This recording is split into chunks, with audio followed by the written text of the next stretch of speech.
बिस्मिल्लाहिर्रहमानिर्रहीम, अस्सलाम वालेकुम एंड वेलकम बैक स्टूडेंट्स। मैं हूं गफ़ार और आप सीख रहे हैं माइक्रोसॉफ्ट एक्सेल। माइक्रोसॉफ्ट एक्सेल क्या है? माइक्रोसॉफ्ट एक्सेल माइक्रोसॉफ्ट ऑफिस का एक टूल है। माइक्रोसॉफ्ट ऑफिस क्या है? आपके ऑफिस वर्क से रिलेटेड एक सॉफ्टवेयर का पैकेज है जिसमें बहुत सारे टूल्स मौजूद हैं जो ऑफिस वर्क के लिए इस्तेमाल होते हैं। जिस तरह माइक्रोसॉफ्ट वर्ड है जिसको डॉक्यूमेंट्स के लिए इस्तेमाल करते हैं, माइक्रोसॉफ्ट पावर पॉइंट है जिसको प्रेजेंटेशन मेकिंग के लिए इस्तेमाल करते हैं, माइक्रोसॉफ्ट एक्सेल है जिसको कैलकुलेशन के पर्पज़ के लिए इस्तेमाल किया जाता है, अकाउंटिंग के पर्पज़ के लिए इस्तेमाल किया जाता है, डेटा कंट्रोल मैनेजमेंट के लिए इस्तेमाल किया जाता है। और आप सीख रहे हैं माइक्रोसॉफ्ट एक्सेल। हम एक तरतीब के साथ माइक्रोसॉफ्ट एक्सेल को सीख रहे हैं, यानी कि इनिशियल लेवल से हमने शुरू किया था कि माइक्रोसॉफ्ट एक्सेल है क्या चीज़। हम मेन्यू बाय मेन्यू और ख़ास तरतीब के साथ माइक्रोसॉफ्ट एक्सेल को सीखते हुए आगे बढ़ रहे हैं। तो आज देखते हैं कि आज हमने क्या पढ़ना है। माइक्रोसॉफ्ट एक्सेल टास्क बार पर मौजूद माइक्रोसॉफ्ट का एक्सेल जो है आइकन पड़ा हुआ आपको नज़र आ रहा होगा, इस पर जस्ट जाकर क्लिक करूंगा। मेरे पास एक्सेल का प्रीवियस वर्क जो पिछले लेसन में हमने किया था वो ओपन हुआ नज़र आ रहा है। स्टूडेंट, मैं थोड़ा सा रिकैप कर लेता हूँ। पिछले लेसन में हमने इंसर्ट के हवाले से पढ़ा था और इंसर्ट में हमने देखा था कि शीट के अंदर अगर सेल ऐड करना हो तो किस तरह ऐड करते हैं, शीट के अंदर रो ऐड करनी हो किस तरह ऐड करते हैं, शीट के अंदर कॉलम ऐड करना हो वो किस तरह ऐड करते हैं, और पूरी की पूरी शीट ऐड करनी हो वो किस तरह ऐड करते हैं। और हमने इन जगहों पर ये चीज़ें अप्लाई करके देखी थी। आप देख रहे हैं कि यहाँ पर शीट के अंदर आपको एक नया कॉलम ऐड नज़र आ रहा है फादर नेम के नाम से। यहाँ पर एक नई रो 8 आपको नज़र आ रही है और यहाँ पर आपको एक नया सेल नज़र आ रहा है और यहाँ पर एक पूरी की पूरी शीट भी आपको इंसर्ट हुई नज़र आ रही है। यानी जो इन चार चीज़ों का मैंने जिक्र किया है वो चारों की चारों हमने पिछले लेसन में अप्लाई की थी। आज आगे चलते हैं और आगे चलकर देखते हैं कि अगली चीज़ क्या है। जिस तरह आपने देखा था कि आपकी एक्सेल की शीट के अंदर अगर कोई खामी रह गई, आप जब एक्सेल की शीट बना रहे थे तो उस वक्त आप किसी चीज़ को भूल गए, कोई कॉलम ऐड करना था वो भूल गए, कोई रो ऐड करनी थी वो भूल गए, तो उसे बाद में आप बड़ी आसानी के साथ ऐड कर सकते हैं। बिल्कुल इसी तरह अगर आप किसी चीज़ को एक्स्ट्रा ऐड कर चुके हैं एक्सेल की शीट में जिसकी ज़रूरत नहीं थी और आपको बाद में महसूस हुआ कि मेरी ये जो रिक्वायरमेंट है ये मेरी रिक्वायरमेंट ही नहीं है, ये मेरी ज़रूरत ही नहीं है, तो आपके पास ऑप्शन मौजूद है कि बाद में टेबल बनने के बाद आप उसे बड़ी आसानी के साथ रिमूव कर सकते हैं। कैसे? आज हम वही सीखेंगे कि कैसे रिमूव किया जाए। सेल्स में हम सेल पैनल को पढ़ रहे हैं, उनकी प्रॉपर्टी है सेल्स और सेल्स में आगे इसकी प्रॉपर्टी हमने कल डिस्कस की थी इंसर्ट, आज हम डिस्कस करेंगे डिलीट के अंदर बिल्कुल ऐसे ही है कि आप अपने टेबल के अंदर से अगर किसी एक्स्ट्रा चीज़ को रिमूव करना चाहते हैं तो डिलीट को आसानी के साथ इस्तेमाल करके उसको रिमूव कर सकते हैं।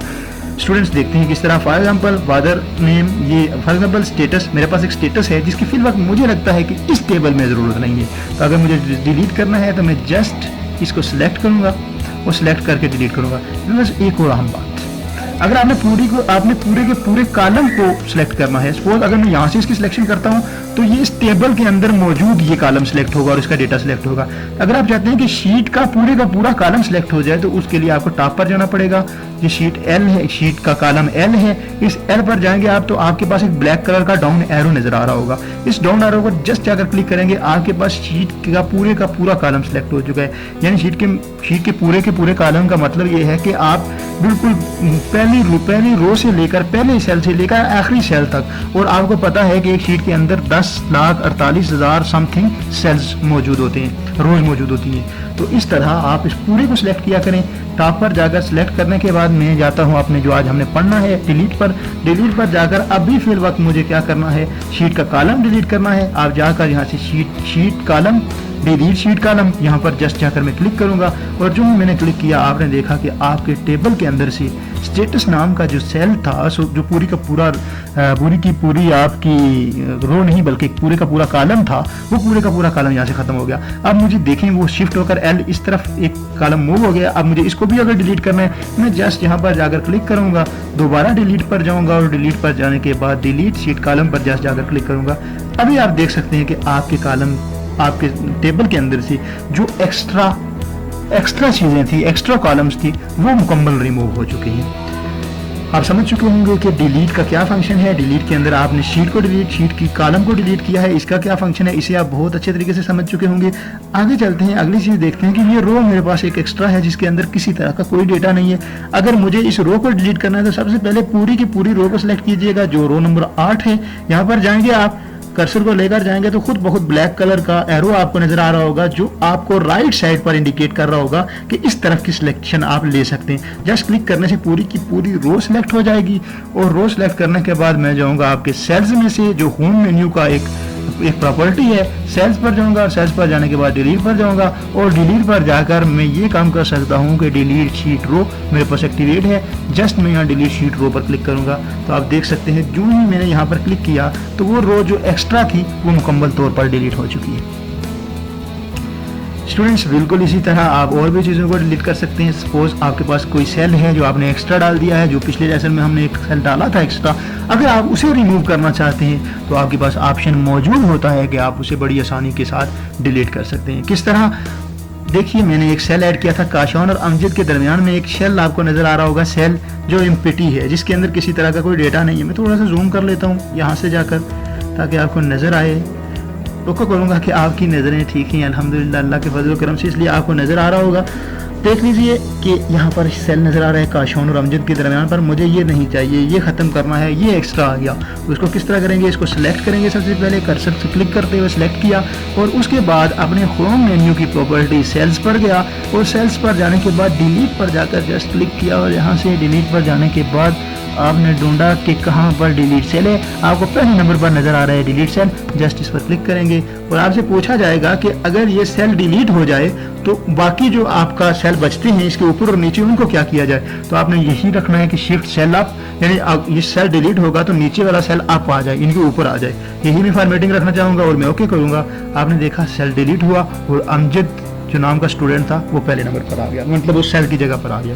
तो इस तरह आप ये चीज़ें भी अप्लाई कर सकते हैं। आप अगर आपको गलती होगी टेबल बनाने में तो आपके पास फुल ऑप्शन मौजूद है माइक्रोसॉफ्ट एक्सेल के अंदर कि आप उसको हैंडल कर सकते हैं। एक टेबल के अंदर एक्स्ट्रा रोज पड़ गई तो आप उसे ख़त्म कर सकते हैं, अगर कम पड़ गई तो आप मज़ीद उसके अंदर शामिल कर सकते हैं।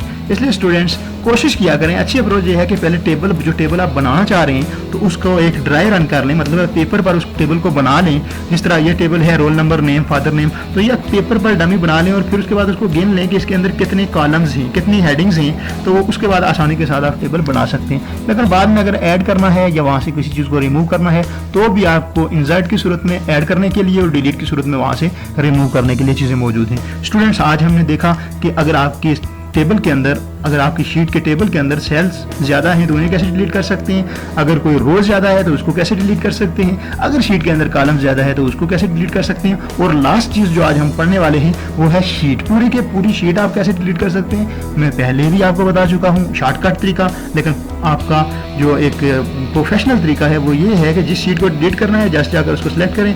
अभी मुझे शीट 3 को डिलीट करना है, यहाँ से इस शीट को सिलेक्ट करूँगा। जो शीट 3 मैंने लास्ट टाइम ऐड की थी, इंसर्ट से जाकर आज मैं उसे डिलीट करने वाला हूँ। यहाँ से इस शीट 3 पर गया, उस पर जाने के बाद जस्ट मैं डिलीट पर जाऊँगा और डिलीट पर जाकर डिलीट शीट पर जस्ट जाकर क्लिक करूँगा तो आप देख सकते हैं कि वो शीट डिलीट हो चुकी है। स्टूडेंट्स हर बार की तरह आप भी कहूँगा, अगर किसी तरह का कोई क्वेश्चन है तो पूछने में बिल्कुल हेजिटेशन फील ना कीजिए। क्वेश्चन पूछ सकते हैं आप, कमेंट्स बॉक्स में अपना क्वेश्चन लिखिए। ट्यूटोरियल आपको कैसे लग रहे हैं, आपके लिए फ़ायदेमंद साबित हो रहे हैं या नहीं, कहाँ इस ट्यूटोरियल में खामियां मौजूद हैं, कहाँ मुझे इम्प्रूवमेंट की ज़रूरत है, आप ज़रूर मुझे सजेशन कीजिएगा। मुझे अच्छा लगेगा जब आप सजेस्ट करेंगे कि यहाँ खामियां हैं, इनको रिमूव कीजिए। और अगर आपको ट्यूटोरियल अच्छे लग रहे हैं तो मोटिवेशन के लिए आप कमेंट्स ज़रूर मेंशन कीजिएगा। अपना बहुत सारा ख्याल रखिएगा। अगले लेसन तक के लिए अब्दुल गफ्फार को इजाज़त दीजिए। अल्लाह आपका हामी नासर हो।